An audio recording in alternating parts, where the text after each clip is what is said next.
I've got a question. Or, People make a distinction between rich. Why don't you talk about the difference? What's the difference between being rich and being wealthy?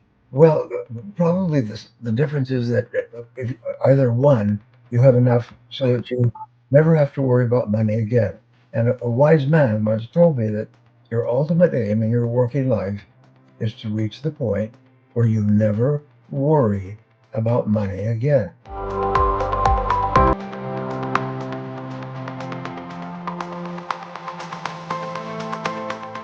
An episode of the Brian Tracy Experience. I am joined by my co-hosts, my sister Christina Tracy Stein, and my brother David Tracy. We are all in different locations, and of course, we have the living legend himself, the Brian Tracy. It's everybody's favorite topic, depending on if you have it or not. It's money. High level, how do you think about money, generally speaking? I had an experience many years ago. I was working for a real estate company and I was attending a seminar and I was stuck in the hotel and there was no television. And I had just received a book called Human Action by the economist Ludwig von Mises. And so I began to read it and it changed my life forever. What it said is that everything is human action and all action is purposeful. It's aimed at something, it's aimed at achieving something or changing an existing condition. Well, it's about 800 pages, and I read it and read it and read it. And when I was finished, I was changed forever. Basically, it says that money is simply a symbol of value. And if you want more of it, then you have to create more value. We all work on commission. So if you want to earn more money, what you have to do is you have to produce more value. You have to contribute more value, continually looking for ways to help other people, help them to achieve their goals. And the more you do that, the more successful you'll be. A perfect example, Bill Gates of Microsoft, he came up with the idea that there should be a computer on every desktop. And everybody said that was ridiculous. IBM at the time, giant company, the president of IBM said there's a market, total market for desktop computers of maybe 150 units worldwide. One of the most important things is why is Microsoft successful? Well, because it enables people to get more done faster at a lower cost and a lower amount of time. And as soon as the people began to embrace the Microsoft's DOS system, is everybody had to use it or something similar to it. And then Apple, of course, jumped in with their system. And now today, everybody has at least one or two computers at home. And then when they had the COVID a few years ago, today Zoom, like today what we have, is one of the most prominent business features in the entire world. Why? Because it makes things faster and easier and cheaper and better and so on. So that's really the key to success. If you want to be successful, help other people to achieve their goals faster, easier, and cheaper. Well, you talk about goals, Dad, and when you talk about writing down your goals, in terms of financial goals, how would you phrase it? Because I see some questions already in the comments about that. Is there a way that you phrase it to yourself every day when you write down financial goals? Well, it's very important that your goals are stretch goals, but realistic. If you say, well, I want to earn $1 million this week or this month or this year, then that goal actually has a negative effect on you because it's so impossible that you lose all motivation. So take a goal, and a simple goal is to double your income. Say, I earn this amount by this date. Say it in the present tense. And what you do is you program it. When you write it down, you program it into your subconscious mind, which then works to achieve that goal 24 hours a day, waking and sleeping. And the most amazing things will happen. We talk about the law of attraction. You will meet people at work or at a social event. You'll meet people on a bus. It's the most extraordinary thing. But once you've written the goal, it must be in writing, and there's truckloads of research on this. When you write it down in the present tense, every day, write down your goal. Going back to this concept of having like the relationship with money, right? Like people, we provide value to earn money, and you earn the amount of money that represents the amount of value you provide. But that's one dimension of money. I think that one challenge people have is even just talking about money. Like I know in our family, like I remember as a child that money was not it's a private subject. It's not a subject that you discuss openly. And so I'm wondering, like, for you, Dad, what was your relationship like with I know you earned money from a very young age. So like, how did you feel about money, and how did that impact the way you talk to us about money, or how you wanted to approach money as a parent? Well, in life, you are guided by your values. What are your most profound and most important values? And when I do strategic planning for individuals or corporations, the first thing we do is we say, what are our values? What was so important to us that we will not compromise it? And you know what I'm going to say? My number one value has been freedom. Freedom. And freedom means that you can do what you want to do without having to beg somebody else for it. And one of the things we've done with you guys is we've given you freedom. Whatever you wanted to do or needed to do, we've made resources available to you. And so the reason for money is that money buys freedom. If you have enough money, you are free to make choices. If you don't have enough money, then you're constantly worrying and wondering, can I afford this? Can I do this? So when I learned about this as a young man, when I began to read von Mises and economics, I found that the key to increasing your money is to increase your value. Again, going back to what I said, we all work on commission. Now, each of you guys is self-sufficient. You're working hard. You're earning more money. But there's the most important thing, and I'm thinking of writing about this, is incentives. What are the incentives? Everything in our society depends upon the structure of incentives. And if you have clear incentives that motivate people to engage in positive, constructive behaviors, then everybody benefits. I've got a question. People make a distinction between rich. Why don't you talk about the difference? What's the difference between being rich and being wealthy? Well, probably the difference is that if either one, you have enough so that you never have to worry about money again. And a wise man once told me that your ultimate aim in your working life is to reach the point where you never worry about money again. Now, we've talked before about the 80-20 rule. 20% of people earn enough so that they are thinking about what they're doing and their goals and what they want to achieve. They have enough money so they don't worry about money. 80% of people, tragically enough, we're all in that boat, worry about money. They go to sleep at night, worry about money. They get up in the morning. They talk about it over the family dinner table. It's like a cloud over their head until you reach a point where you earn more than it costs to live. At that point, your whole life changes.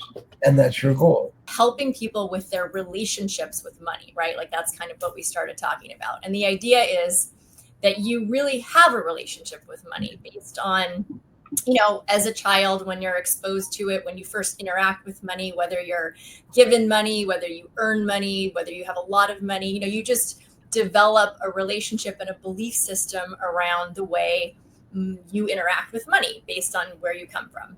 And so if you have a positive experience of money as a child and growing up, then you have that belief system or mindset, like you're saying, is how you approach money as an adult.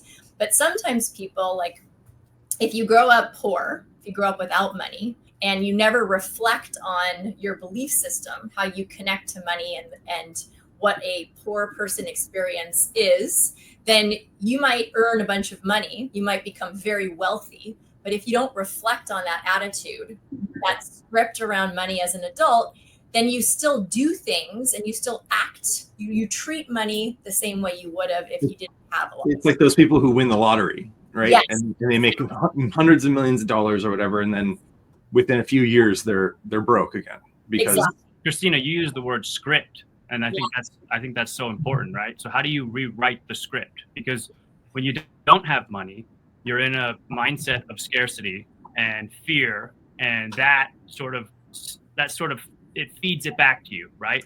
You're not going to find abundance when you're in a mindset of fear, but you're not going to find money until you change your mindset to abundance. But if you don't have it, how do you rewrite that script? Because this is the thing that I think people have the hardest time with is I don't have money. I need to change my mindset to get money.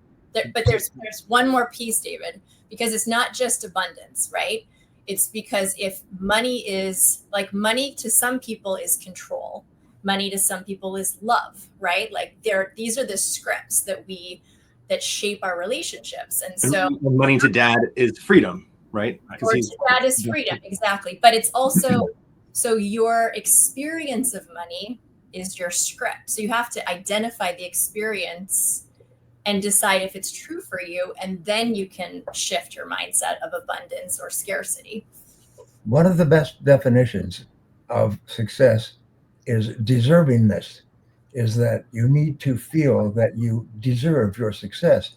And the word deserve comes from the Latin, which is de servus, which is from service. So everybody in life earns their well-being, earns their money, especially in the private sector, from serving others. So one of your main goals, the reason you get an education, is so that you are capable of serving at a higher level. The reason you continue to go to seminars and read and upgrade your skills is because you become more valuable. You can contribute more value to your company and to your customers. So always think about deserve, is how much do I deserve? If you deserve more, then you're going to get more. And that comes from contributing value to others, making other people better off so that they eagerly buy your product. And they did. And Ray Kroc ended up one of the richest people in the world, several $billion. And there's now 34,000 McDonald's restaurants in the world, and not one to ever fail. Why? It's because people are hungry. They want to save money. They want to do it fast. They want to get it. And so McDonald's keeps getting better and better and faster and more delicious at low prices. Every person has talents and abilities that are so wonderful that if you could tap into them, you can accomplish anything that you want in life. And the 80-20 rule applies in success. 20% of people earn 80% of the money. That means that 80% of the people earn only 20%, and they worry about money all the time. But the top 20% earn more and more and more, and they get better and better and better. And they're constantly studying and upgrading their skills and becoming more competent. How do you know, Dad, if you're in the bottom 80%, if you're just in the wrong field, the wrong industry, the wrong job, or if you're just not applying these strategies? Well, the most important thing in success is that you enjoy your work. You love your work. You like the people you work with, and you like the people that you work for. And if you don't wake up in the morning eager to go to work, happy to go to work, then it doesn't mean that there's something wrong with your work. It just means that it's the wrong one for you. It's just like each of us are happily married. Well, that doesn't mean if you meet another person when you're single that there's something wrong with them. It's just that you're not compatible. So what you have to do is you have to be very disciplined and say, what is it that I love to do? What is it that makes me really happy? What is it that I enjoy the most? What is it that people want?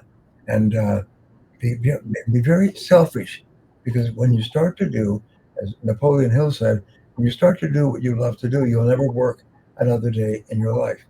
And everybody, all of you guys, everybody that I know in my seminars and books and tapes and courses who is successful loves their work, and they're happy all the time. Yeah. They laugh, they're happy, they go out with their friends. And the more you love your work, the better you do it. And the better you do it, the more promoted you are, the more people pay you, and the happier you are. So you get into an upward spiral in life. Here's something that we learned, is that the greatest fear that people have is the fear of rejection. What if I send it to them and they say, no, it's no good? So then what you do is you just don't do it at all. What you have to do, and there's several books. The best-selling book today is by Mel Robbins, the let them theory. Yeah. In other words, whatever people think, let them think it. In other words, forget about what anybody else thinks about you. You are the most important arbiter of your own thinking. And if you try something, the worst that can happen is that it doesn't work. And there's a rule that we've talked about before: nothing works. And it doesn't work the first time or the second time. Every successful person has failed over and over again and lost time and money. But what happens is they learn and they become better. So set a goal to double your income. And then you ask yourself, all right, what would I have to do to double my service, to double the value of my contribution? And that is the most important reputation that you can develop. Someone once said the most important ability in business is dependability. And it's the ability to get the job done, get it done quickly and well. And it makes your bosses, the people who can control your destiny, it makes them so happy when they have a person that they know if you give them a job, they'll do it quickly and well. So would you say then reframing money into service is the best way you can start with that? So when you think about people, I need money, I need this contract closed, I need this person to sign this contract, immediately shift your mindset from money to service. To service. And that's the best way to do it? Yes, of course. We all work on commission. You get a percentage of the value that you create. That's why one of the things we say is to be successful, you have to do three things. I call it the golden triangle. Number one is accept complete responsibility for your life and for everything that happens to you. No excuses. Most people are blaming other people, their parents and their boss and others for their problems. No, you are responsible. You are responsible. So the magic words for total control are I am responsible. I'm responsible. Number two is to set written goals. Write down exactly what you want. If it's writing it down that makes it come true, and write it in the present tense as though it were already a fact. And number three is continuous learning. Continually read and learn and upgrade your skills. Continually get better and better at what you do. And many things that you try won't work. You'll fail over and over again. But the more you fail, the faster you learn. So we say you fail your way to success. Christina, you could, the first one he mentioned, accepting complete responsibility. This is sort of like your area of expertise, right? Because a lot of people can't get started when they're holding on to all this stuff. So do you have advice on how to sort of accept complete responsibility so that you can focus on serving other people? Well, I think part of accepting responsibility is taking action, right? Like part of the reason why people don't take responsibility is because they're hoping that someone else will do something that will change their situation. So somebody will say something, somebody will do something, and suddenly, their life will change.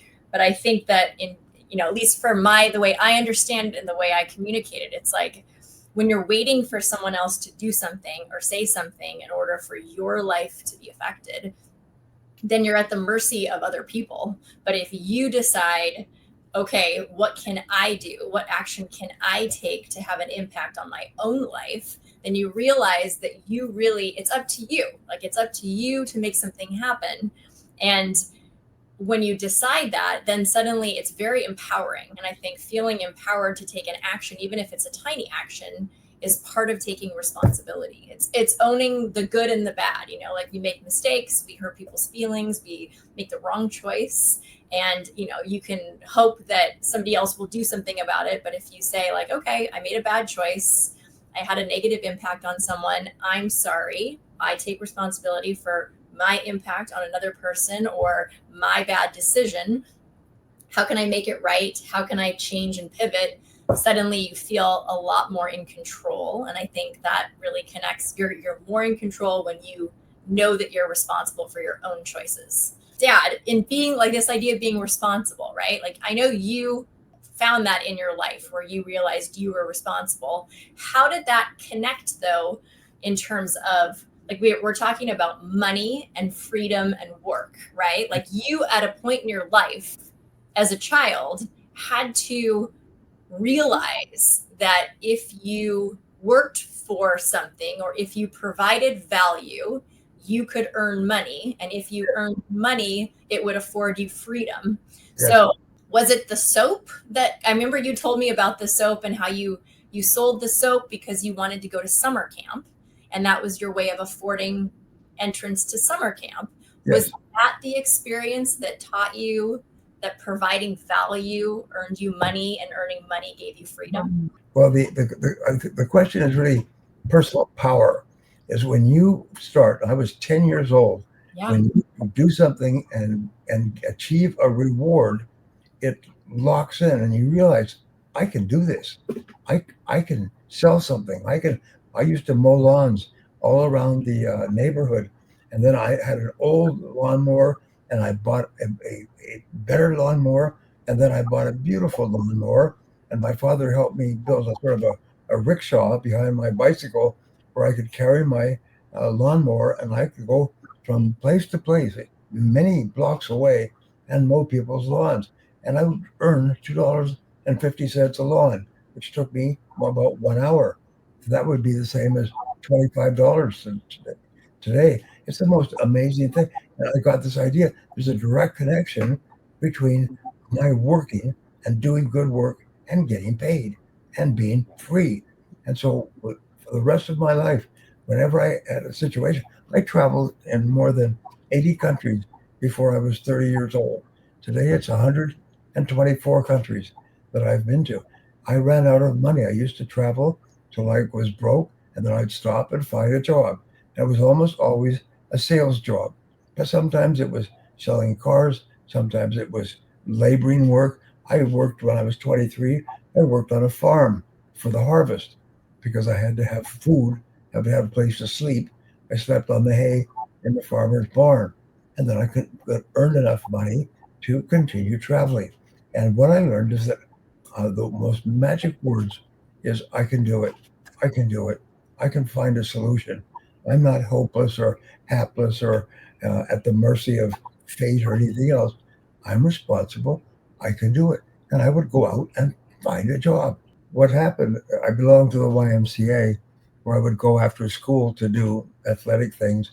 And they had this program to sell soap to go to YMCA camp. And however, they didn't pay commission. If you sold 30 boxes, then that would be enough to pay for you to go to YMCA camp. But I was so good at selling, I sold 40 and 50 and 60 and 80 and 100 boxes. And what they did is they credited my extra sales to other poor kids who wanted to go to camp as well. And so the first year, I barely made enough to pay 30% of my way to camp. My second year, I made myself and that of two others. My third year, I made myself and 7 others. I sold so much soap that I brought about 7 poor kids to YMCA camp. I didn't care about making the money.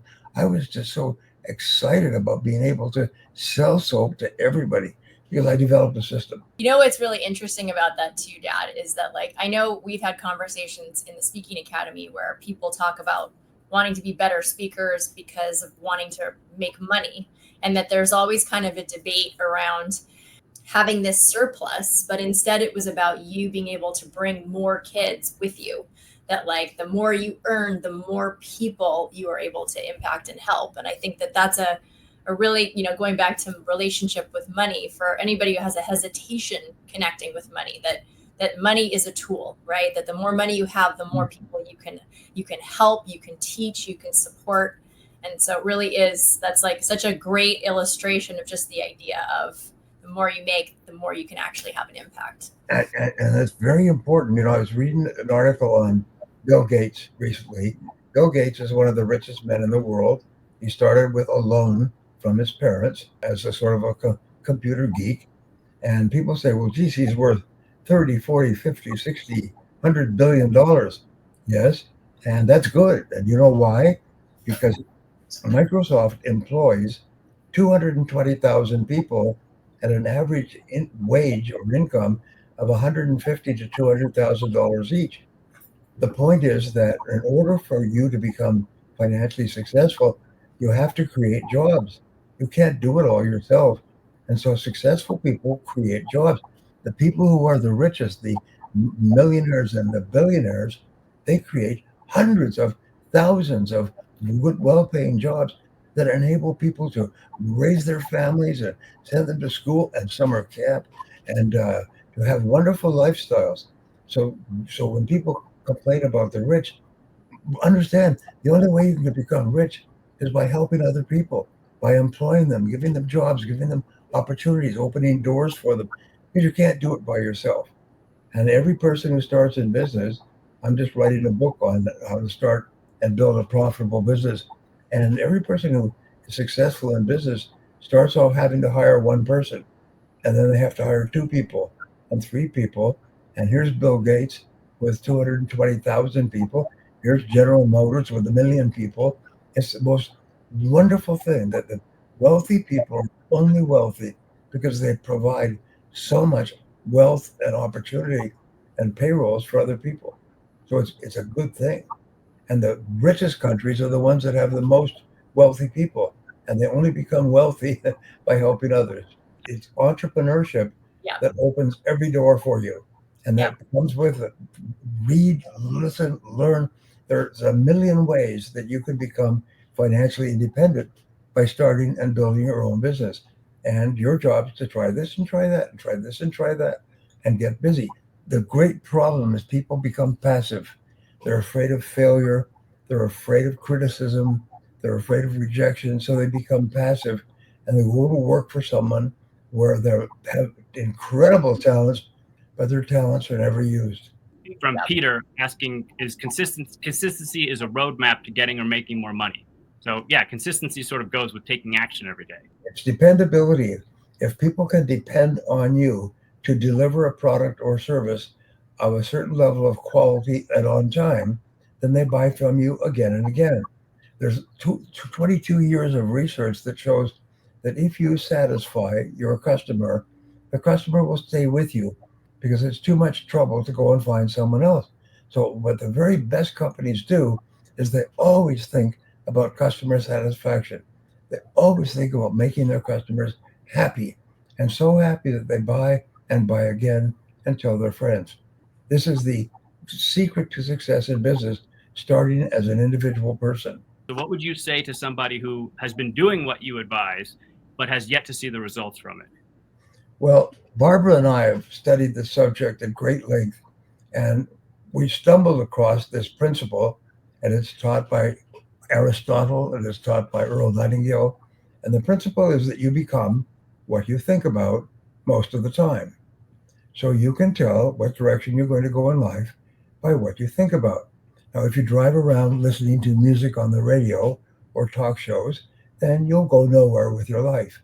If you drive around listening to educational audio programs that give you ideas on how to be more successful, you're going to have a totally different experience because you become what you think about. Now, here's the second point is you become what you say to yourself. You become what you say to yourself. Whatever you plant into your mind grows. So the three most important things to say all the time are number one is I can do it. I can do it. Whatever goal you can set for yourself, the very fact that you can set it as a goal and write it down means that it's probably true. Number two is I never give up. I never give up.